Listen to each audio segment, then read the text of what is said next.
నమస్తే.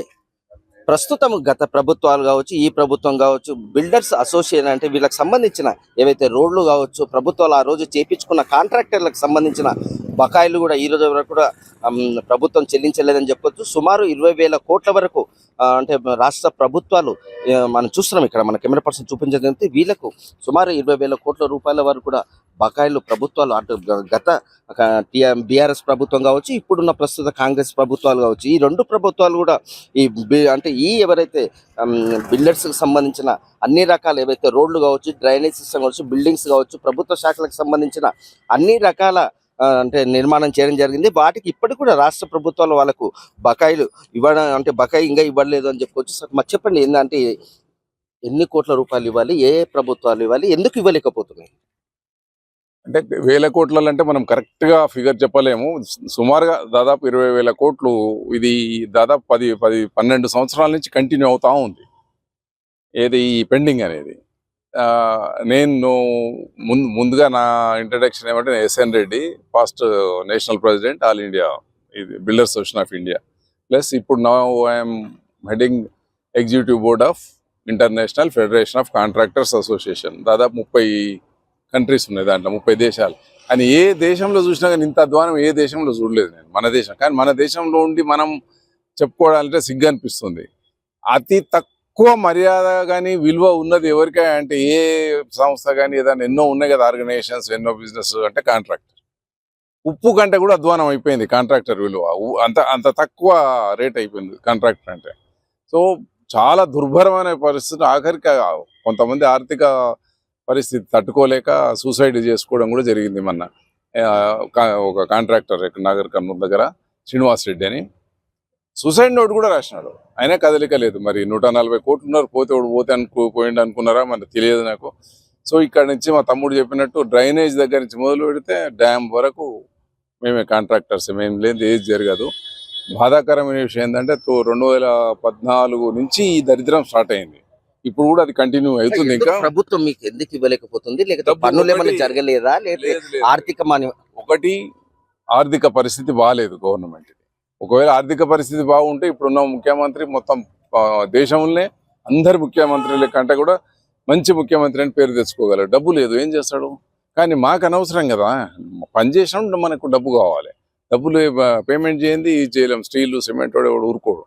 సో ఇప్పుడు పరిస్థితి ఏంటంటే ఈ రెండు తెలుగు రాష్ట్రాలలో బీహార్, ఆఫ్ఘనిస్తాన్లోనే పనిచేయచ్చు, హ్యాపీగా పనిచేయచ్చు. కానీ ఇక్కడ చేయలేకపోతున్నాం, మానసికంగా చంపుతారు. సో అవి చెప్పుకోవడానికి కూడా మనకు నోరు రాదు. ప్రతి చోట ఇంటర్ఫిరెన్స్, ఇటు పొలిటికల్ కానీ ఇటు కానీ కరప్షన్ అనేది ఎంత పెరిగిపోయిందంటే ఏదో రోజు క్యాన్సర్కి వ్యాక్సిన్ వస్తుంది. ఇంతకుముందు కూడా చెప్పిన ఇది కరప్షన్కి మాత్రం ఇంకా 100 కాదు 1000 సంవత్సరాల వరకు కనుచూపు మేరల్లో దీనికి వ్యాక్సిన్ వచ్చే ఇది కనపడట్లేదు. సో ఈ విధంగా మేము అందరం ఏం చేయాలి, ప్రతి జిల్లాకి ఎప్పుడు డాక్టర్ దగ్గరికి ఎందుకు పోతాం మనం? కడుపు నొప్పి. ఇప్పుడు కడుపు నొప్పి ఎక్కువైపోయింది. కాంట్రాక్టర్స్కి పేమెంట్ అయిపోయి ఒక్క దగ్గర డాక్యుమెంట్ లేదు, ఏది లేదు. ప్రతి జిల్లాలో అందరూ రోడ్ల మీదకి వచ్చేసేసారు. ప్రతి జిల్లాలో మీటింగ్స్ అవుతున్నాయి.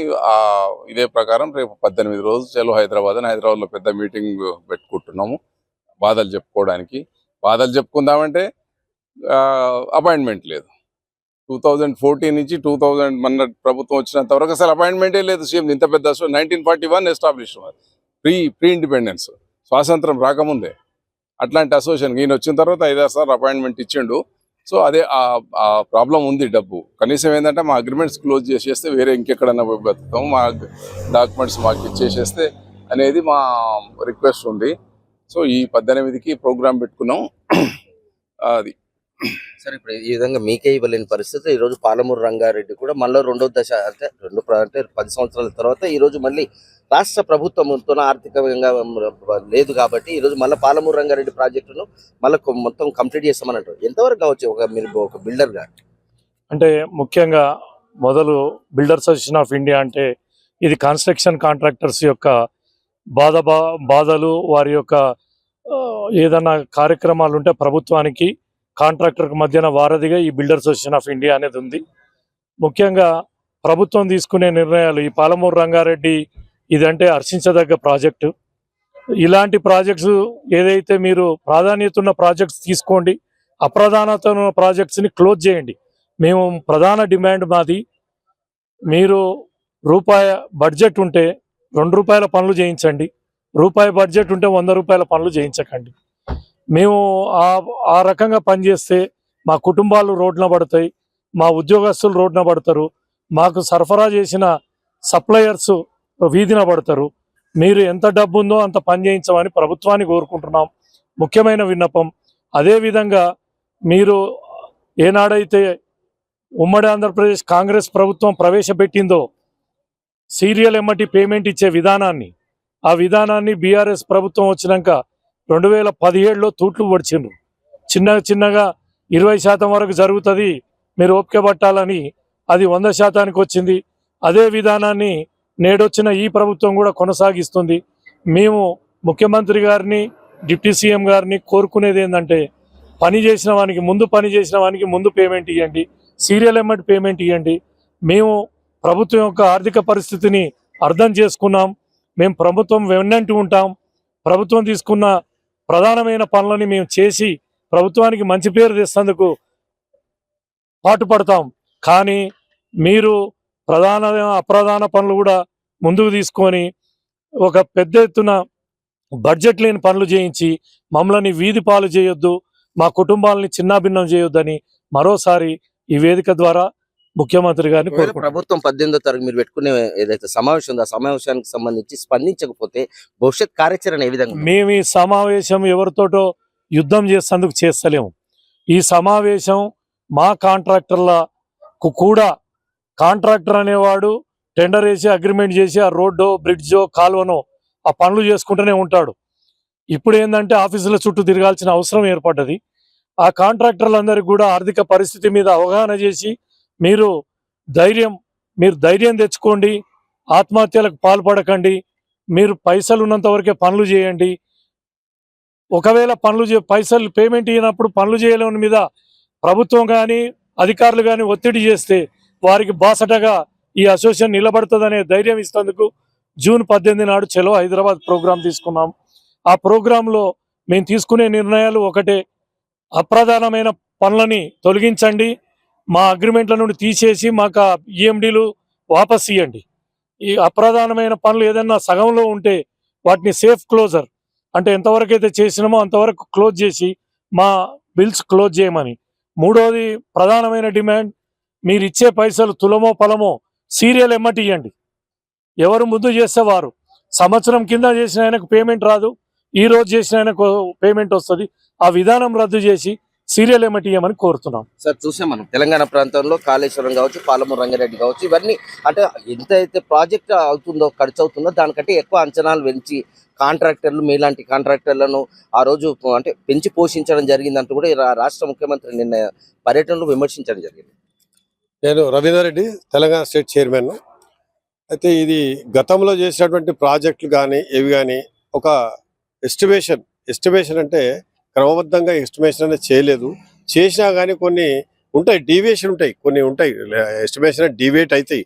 అంటే పని స్టార్ట్ చేసే టైంలో వాటి డిఫరెంట్ యాక్టివిటీస్ ఉన్నప్పుడు, ఎక్స్కవేషన్ చేసినప్పుడు కొన్ని రాక్స్ వస్తాయి, గుట్టలు వస్తాయి, అవన్నీ తవ్వటానికి దానికి ఎస్టిమేట్లో ముందు పొందుపరచరు.